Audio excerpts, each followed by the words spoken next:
तो दोस्तों ICICI Lombard ने अपने क्वार्टर टू के नंबर को डिस्क्लोज कर दिया है। तो चलिए देखते हैं क्या है क्वार्टर टू के नंबर्स के अंदर। लेकिन उससे पहले बता दूं, कंपनी की ओर से इस क्वार्टर में आपको डिविडेंड देने का भी ऐलान किया गया है।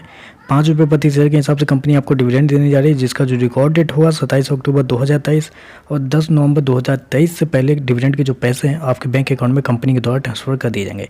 तो याद रखिएगा, ₹5 का कंपनी डिविडेंड देने जा रही है। 27 अक्टूबर रिकॉर्ड डेट है और 10 नवंबर से पहले आपके अकाउंट में डिविडेंड के पैसे क्रेडिट कर दिए गए। चलिए आप नंबर देख लेते हैं। नंबर्स कैसे हैं, क्योंकि नंबर्स देखने में तो थोड़े मिक्स लग रहे हैं। कैसे क्या है चलिए देखते हैं। तो डाटाबेस के लिए कंपनी को उससे लाख्स में दिया गया है। मैं आपको क्रोस में कन्वर्ट करके समझाता हूँ, ईजी होगा आपके लिए। थोड़ा कॉम्प्लिकेटेड होते हैं इंश्योरेंस कंपनी के नंबर, तो थोड़ा गौर कीजिएगा अच्छे से। तो देखिए पिछले क्वार्टर में क्या होता है, पिछले क्वार्टर में कंपनी का टोटल इनकम देखें तो 4,538 करोड़ के आसपास कंपनी जनरेट किए थे। पिछले साल 4,499 करोड़, अभी देखें तो बढ़ के 5,049 करोड़ के आसपास आपको देखने को मिल रहे हैं। तो साल दर साल बात करें तो साल दर साल कंपनी के रेवेन्यू के अंदर ऑलमोस्ट आप बोल सकते हैं कि 10% के आसपास की तेजी आपको देखने को मिल रही है।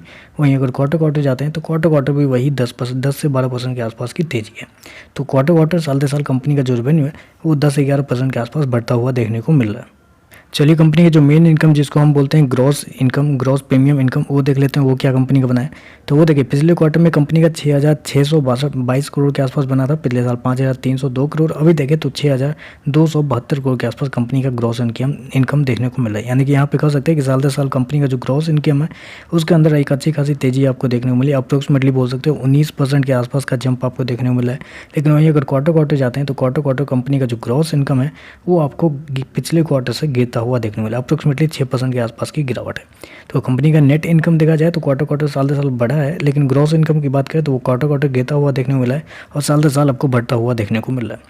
ईपीएस की बात करें, पिछले क्वार्टर में कंपनी का खर्चे की बात करें तो पिछले क्वार्टर में कंपनी खर्चे 4,206 करोड़ थे। पिछले साल 3,988 करोड़, अभी देखें तो कंपनी खर्चे 4,452 करोड़ के आसपास है। तो कंपनी के खर्चे देखें तो कंपनी के खर्चे ठीक ही हैं, ज़्यादा कुछ ऊपर नीचे नहीं है। चलिए कंपनी का नेट प्रॉफिट क्या निकल के आता है वो देख लेते हैं। तो देखिए पिछले क्वार्टर की बात करें तो पिछले क्वार्टर में कंपनी का प्रॉफिट अप्रोक्सीमेटली बोल सकते हैं 390 करोड़ के आसपास। पिछले साल 590 करोड़, अभी देखें तो कंपनी का प्रॉफिट 577 करोड़ के आसपास है। तो साल दर साल देखें तो साल दर साल कंपनी का जो प्रॉफिट है वो आपको गिरता हुआ देखने को मिल रहा है।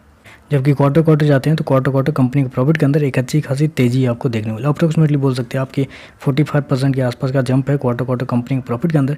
लेकिन ये साल दर साल कंपनी का जो प्रॉफिट है वो गिरा क्यों है? आपका क्वेश्चन आना चाहिए कि कंपनी का प्रॉफिट क्यों गिरा है। जब कंपनी का रेवेन्यू तेज है तो कंपनी का प्रॉफिट क्यों गिरा है?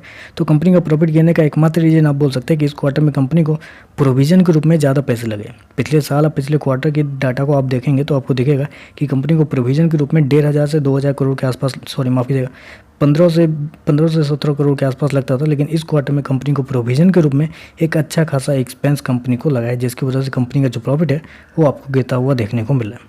चलिए कंपनी के ईपीएस देख लेते हैं, एनपीए देख लेते हैं क्या हुआ है। ईपीएस की बात करें तो देखिए पिछले क्वार्टर में कंपनी का ईपीएस ₹8 के आसपास था। पिछले साल ₹12 के आसपास, अभी देखें तो अभी भी कंपनी का जो ईपीएस है ₹11.75 के आसपास आपको देखने को मिल रहा है। ग्रॉस एनपीए की बात कर ले तो नेट एनपीए देखते हैं। तो यहाँ पे कंपनी ने ग्रॉस एनपीए और नेट एनपीए जो सेक्शन है वो कंपनी ने डिस्क्लोज नहीं किया, तो ये नहीं बता सकता। तो ओवरऑल देखें तो मेरे हिसाब से जो नंबर दिए गए हैं कुछ खास नंबर नहीं लग रहे हैं, एवरेज टाइप के नंबर लग रहे हैं। देखते हैं कल मार्केट कैसे हिट करता है। तो बस आज के लिए बस इतना ही। वीडियो पसंद आए तो लाइक कीजिएगा, साथ में साथ चैनल को सब्सक्राइब जरूर कीजिएगा। धन्यवाद।